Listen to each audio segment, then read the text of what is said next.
boa tarde e boa noite, queridos telespectadores do jornal Arte e Saúde.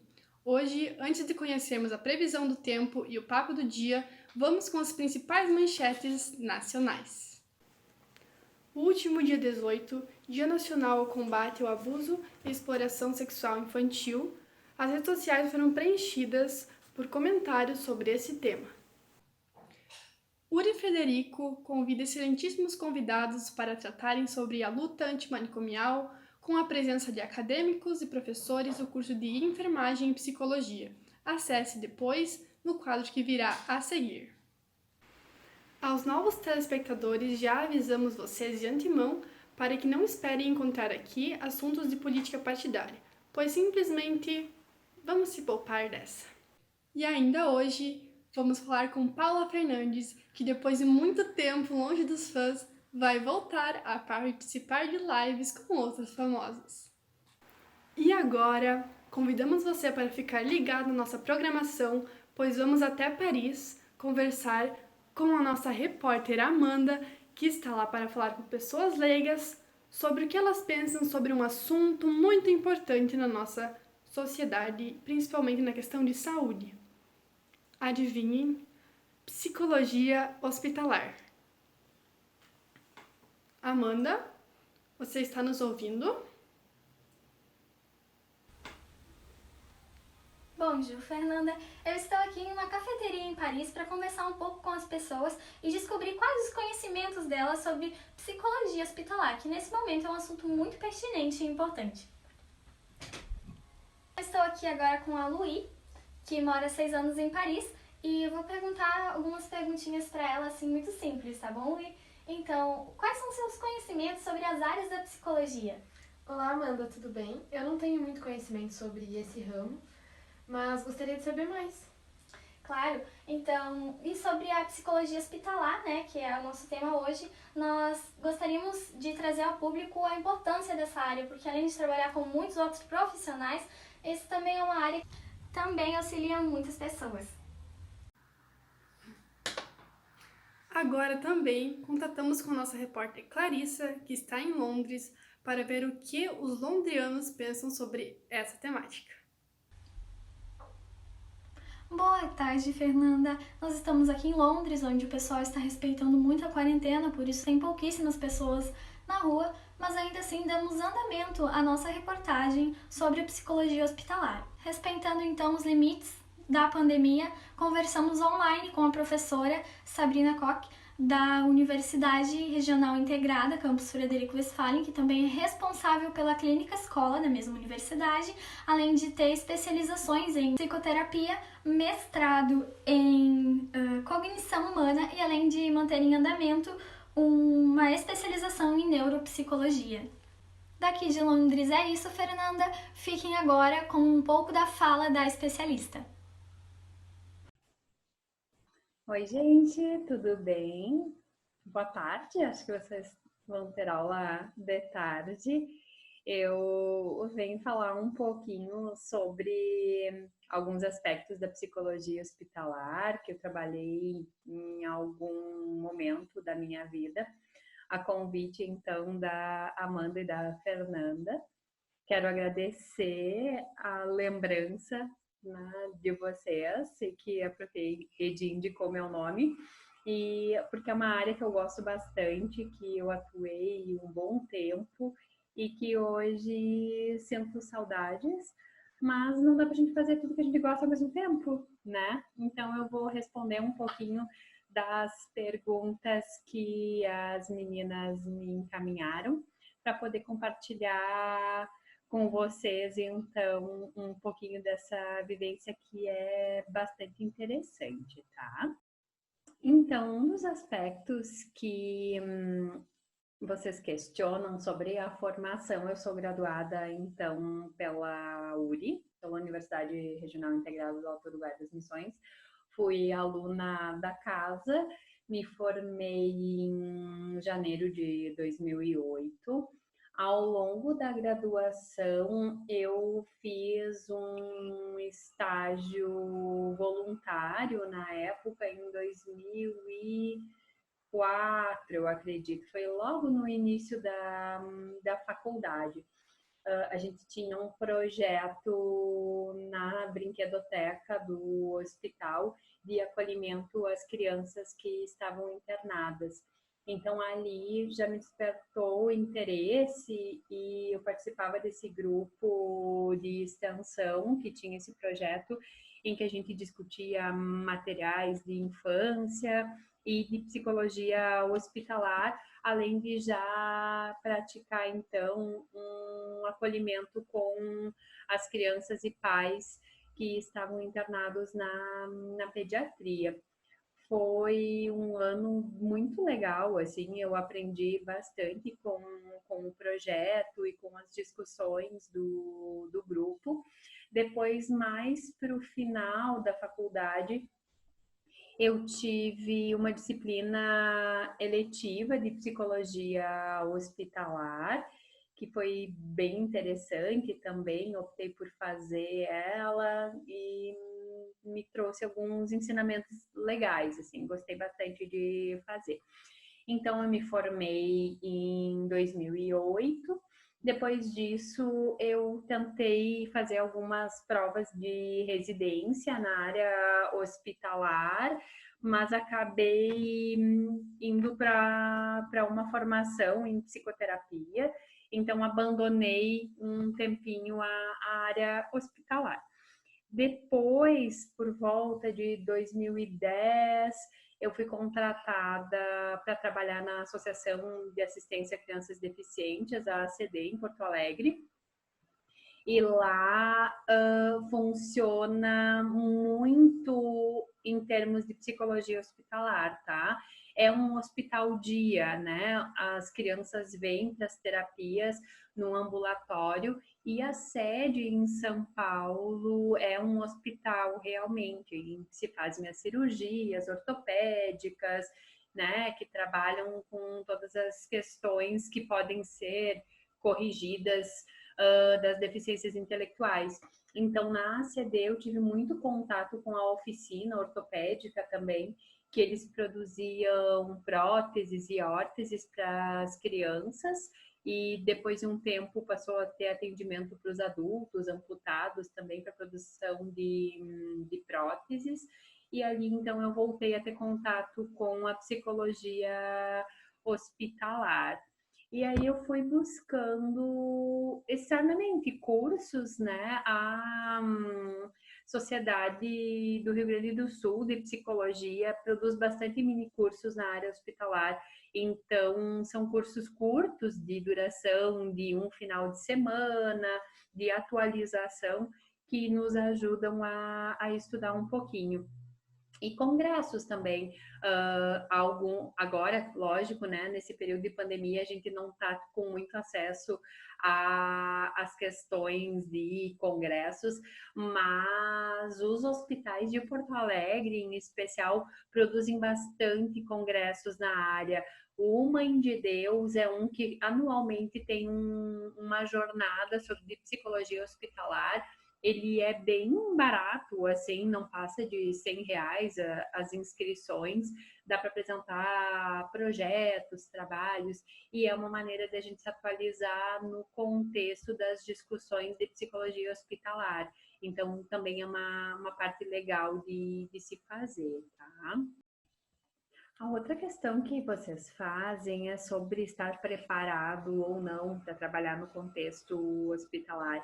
Realmente, talvez qualquer área da psicologia que a gente tiver, acho que a gente não pode fugir de estar em processo de psicoterapia. É bem importante a gente trabalhar as nossas questões emocionais para saber os nossos limites também. A área hospitalar, apesar de difícil, me trazia muitas coisas legais em termos de aprendizagem de vida, assim, de aprendizado de vida, e de exercer capacidade de resiliência também, né? Que é a nossa capacidade de passar por adversidades. Eu, particularmente, sempre gostei muito de trabalhar com questões de luto.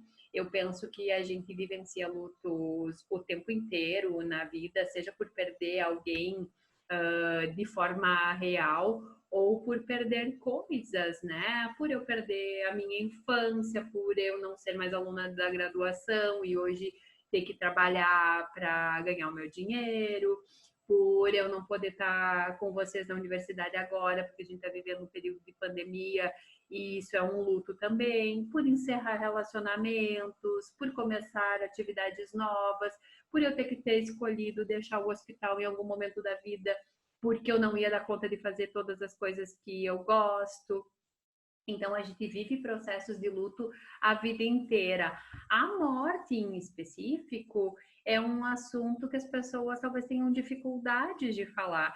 Apesar da gente saber que é a nossa única certeza da vida, temos dificuldade de pensar que em algum momento isso vai acontecer conosco, com a nossa família, com pessoas que a gente gosta. Então, eu gostava muito e trabalhava, tinha uma atuação bem interessante no hospital nesse sentido. Eu gostava de participar dos momentos de despedida, de proporcionar despedidas mais fáceis para as pessoas, de permitir que as pessoas pudessem falar sobre isso e refletir um pouquinho sobre os aspectos da morte em si.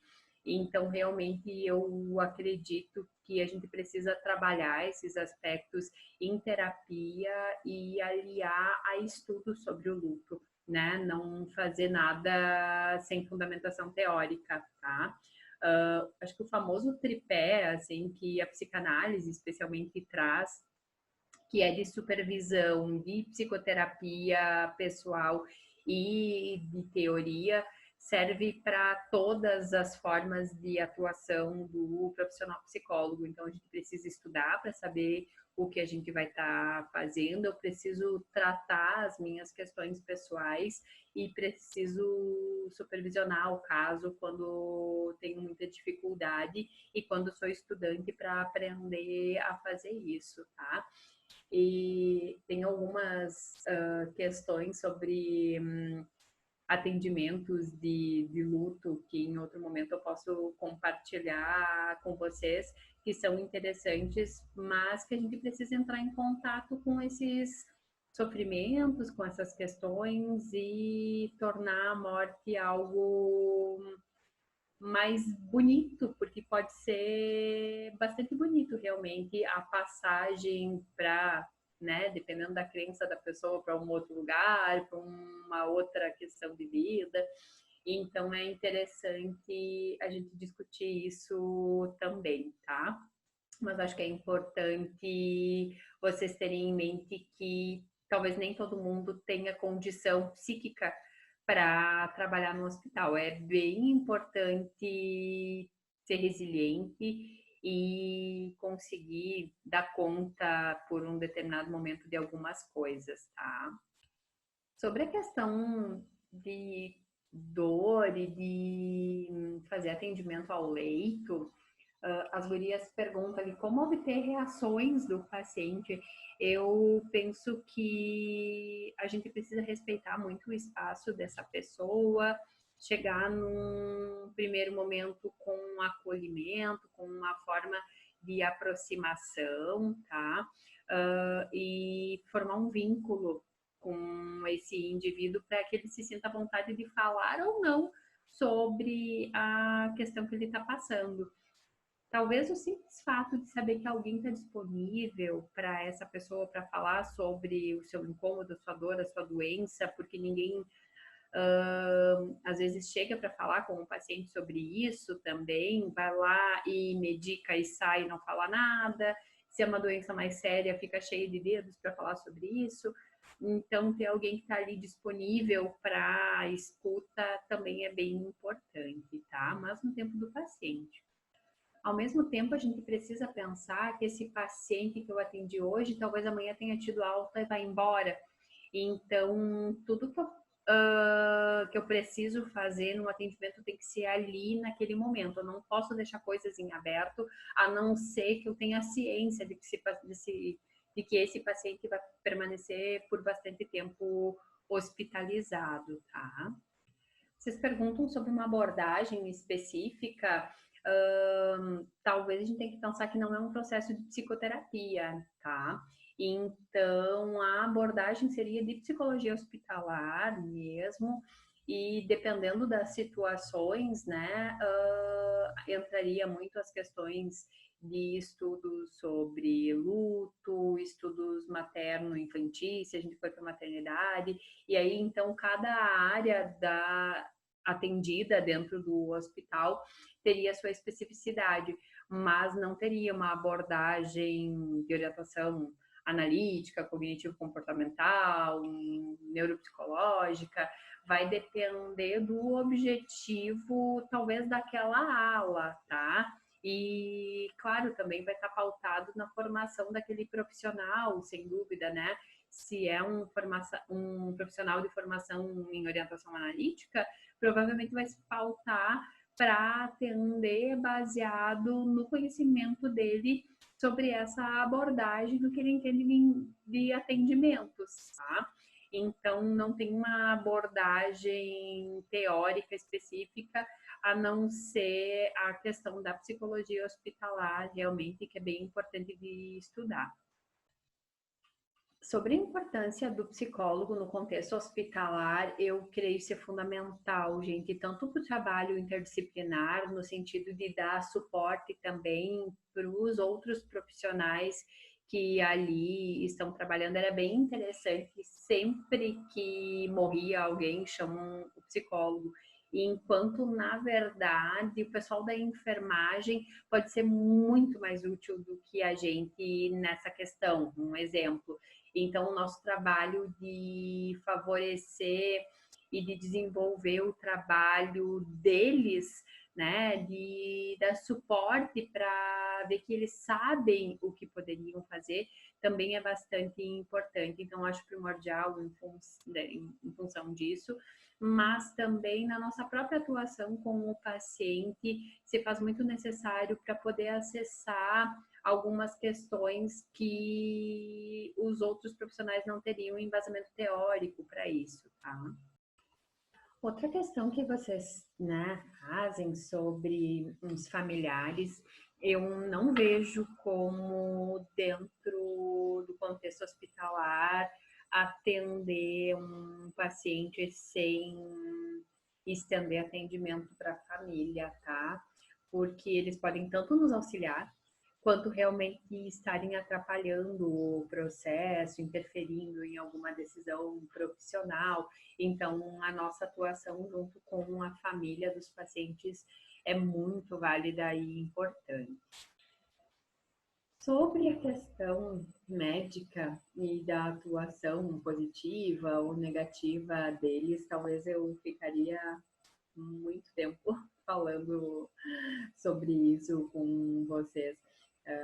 Me parece que é bem difícil com algumas pessoas atuar, especialmente por se ter essa ideia de que um médico é em nível hierárquico maior, que vai saber da conduta, enfim.